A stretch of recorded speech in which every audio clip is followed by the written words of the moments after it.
Last year I built this DIY swing set and everything went super smoothly. Or at least it did until it became time to stake it to the ground. Short stakes just pulled right out, and because my swing set's location was adjacent to my septic leach field, using longer stakes was a little bit like rolling the dice.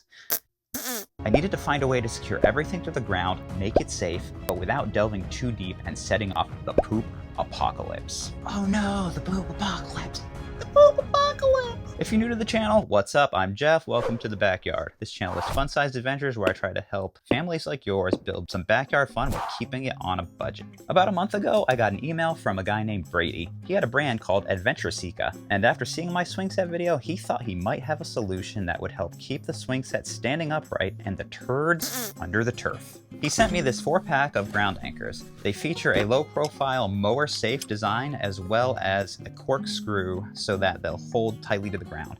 They even included a 13mm socket in the box, and that was a nice touch. But then before I ever got a chance to install them, I got sidetracked for about a month snuggling this little baby. Then all of a sudden, I realized that the weather was not on my side, and I was running out of time until the ground froze, and I would be unable to give these a try. So out to the yard I went. I thought it would be best to give these a test in an area of the yard where I knew there was no chance of setting off an excrement explosion, just to see how hard they would be to pull out. Screwing it into the ground took a matter of seconds, and it seemed to be holding super strong until I put every ounce of strength I had into it, and then... Eventually it gives a little bit. To be fair, I was pulling straight up, and if I had been pulling at more of an angle, they might not have had the same result. Either way, I moved on to the big show, securing the swing set. At this point, I realized that the stakes just have this loop on the top, and I had to figure out a way to actually attach them to the wooden leg of the swing set. So back into the workshop I went. I had to search through my stash. Thankfully, I found this leftover chain from hanging the swings on the swing set, as well as these big lag bolts that I just happen to have, and some washers. All of this should give me a system of securing the stakes to the swing set. Man, that was a lot of S words.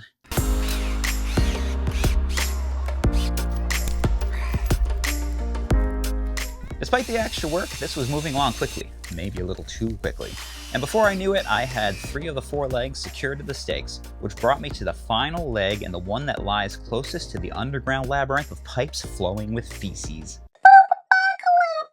So I began to drill, knowing that the next few seconds would either mean success or sewage.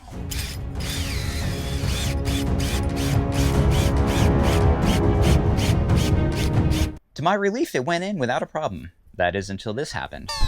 That was not good. It seems that while I had managed not to bring about the poop apocalypse, the soil over here was a different consistency. It's a much looser, sandier soil they brought in when they were building up the leach field, and it just wasn't firm enough for the stakes to grab onto. But like Meatloaf once said, 3 out of 4 ain't bad. So here's a before and after shot of people swinging full tilt on the swing set to show how much the legs are moving and whether or not this helped at all. For full disclosure, I left the previous staking in there. This just added to it, and you can see that it seems to be holding things down a little bit better. So while the poop apocalypse was avoided another day, the swing set still bounces around a bit, although I'm sure that it's not going to fall over, which brings me to my review. What are the pros of these Adventure Seeka stakes? Number 1, the install is so easy. Like I showed, a matter of seconds these are in the ground. With normal stakes that you're pounding with a hammer, you hit a rock and then you sometimes have to start over. It's a big headache. These, I could feel sometimes they were hitting smaller rocks, but it was just augering its way through, moving the rock out of the way, and still found its way into the ground. I didn't hit any spot where I couldn't get this to just go in. Number 2, the build quality. Even after these hitting rocks, going in and out of the ground, yeah, the paint's scraped a little bit around the edges. Metal seems like a nice, thick gauge steel. I have no reason to think that these wouldn't hold up long term. And then thirdly, you have the 13mm socket that comes right with it, which is great. That's not going to be another headache point where you might not have the right size socket. The experience of using them was great, and they seem to be great quality. Which brings me to the cons. For the swing set application, it might not be the best choice. If you want your swing set to be completely stable, you're gonna need some form of concrete in the ground. There's no way around that.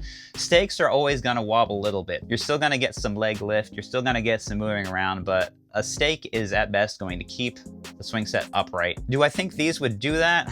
If they were a little bit longer, maybe 18 inches or 2 feet. Also, if it's a smaller swing set, it has less swings so that there's just less weight on it, these would probably do great. But for a big swing set that could have up to 400 to 500 pounds of kids swinging on it, you would want something longer than this. But like I said, in my exact use case, if it was longer, you might set off the poop apocalypse.